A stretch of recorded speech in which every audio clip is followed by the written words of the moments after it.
Sêneca dizia que não é livre quem é escravo de si mesmo, e talvez essa seja uma das verdades mais difíceis de aceitar, porque quase ninguém acredita que pode ser prisioneiro da própria mente.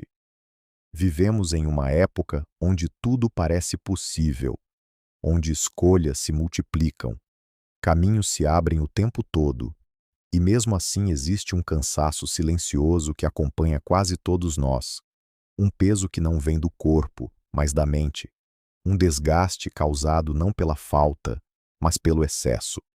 Quanto mais opções surgem, mais difícil se torna sustentar qualquer decisão, porque cada escolha carrega o medo de estar deixando algo melhor para trás. E assim, a liberdade que deveria aliviar começa a sufocar. O paradoxo é simples e cruel. Quando tudo é permitido, nada parece suficiente. Você começa algo cheio de expectativa, mas abandona no meio do caminho, não porque não seja capaz, mas porque a dúvida sussurra que talvez exista outra opção melhor esperando logo adiante. Esse movimento constante de começar e nunca permanecer cria a ilusão de progresso, quando, na verdade, apenas mascara a estagnação.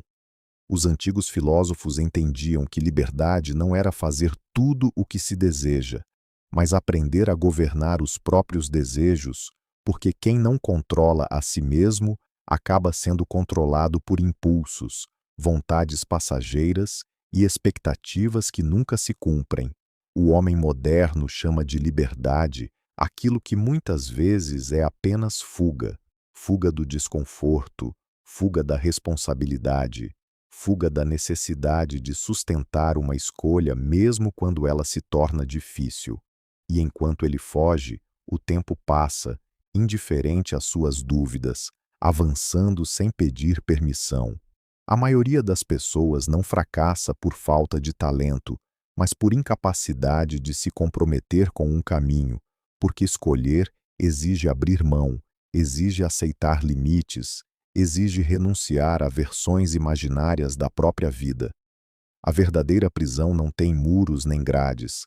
Ela existe dentro da mente que se recusa a decidir, que se apega à ilusão de infinitas possibilidades e acaba perdendo a única coisa que não pode ser recuperada: o tempo.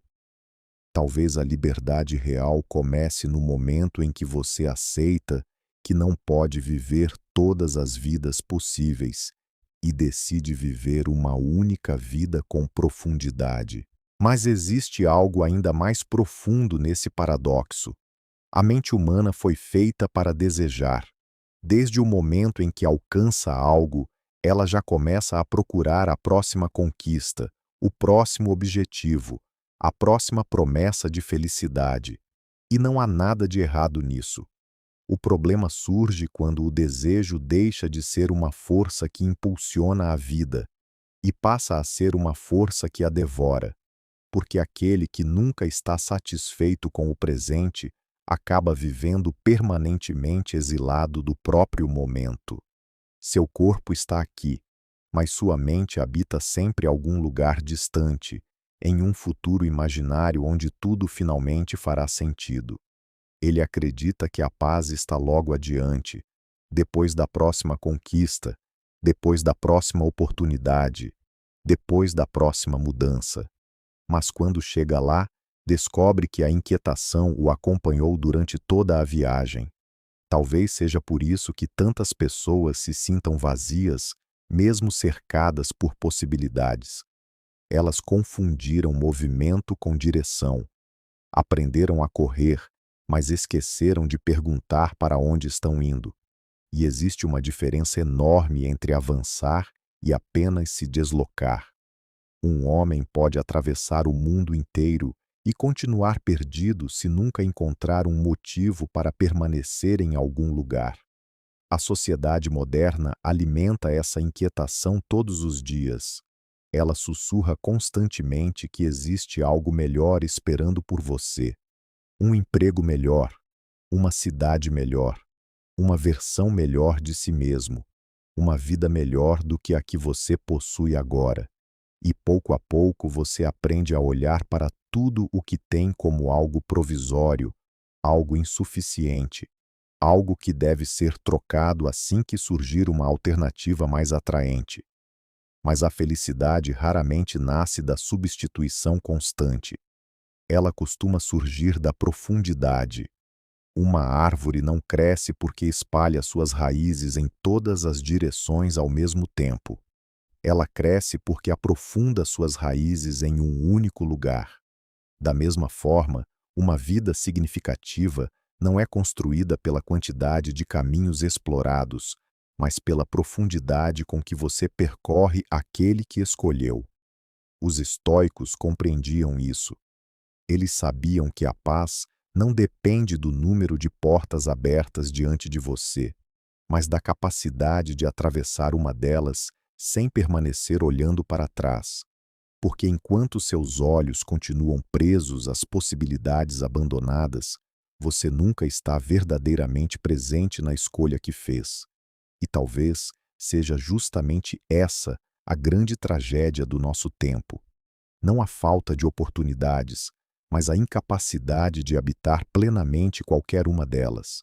Estamos sempre divididos entre o que somos e aquilo que poderíamos ter sido, entre o que possuímos e aquilo que imaginamos possuir, entre o agora e um futuro que nunca chega. Enquanto isso, os dias desaparecem silenciosamente, o amanhecer que você não observou, a conversa que você ouviu sem realmente prestar atenção, o amigo que um dia deixará de estar presente, o abraço que parecia comum. Os momentos mais valiosos da vida raramente anunciam sua importância quando acontecem. Só percebemos o quanto eram preciosos quando já se transformaram em memória. E então surge uma pergunta desconfortável: de que serve possuir infinitas possibilidades se você não consegue viver nenhuma delas por inteiro? Talvez a maturidade comece quando entendemos que toda escolha é também uma renúncia, que toda estrada percorrida significa dezenas de estradas abandonadas, que nenhuma vida, por mais extraordinária que seja, consegue conter todas as experiências possíveis, e que tentar abraçar tudo é a maneira mais rápida de terminar sem segurar nada. Existe uma liberdade escondida na aceitação dos limites, uma serenidade que nasce quando você para de negociar com todas as versões imaginárias de si mesmo e finalmente faz as pazes com a pessoa que é. Porque a vida não exige que você seja tudo, ela exige apenas que você esteja presente. No fim, talvez Sêneca tivesse razão de uma forma que poucos compreendem. A verdadeira liberdade não está em ter todas as portas abertas. Está em não se tornar escravo da necessidade de atravessar todas elas.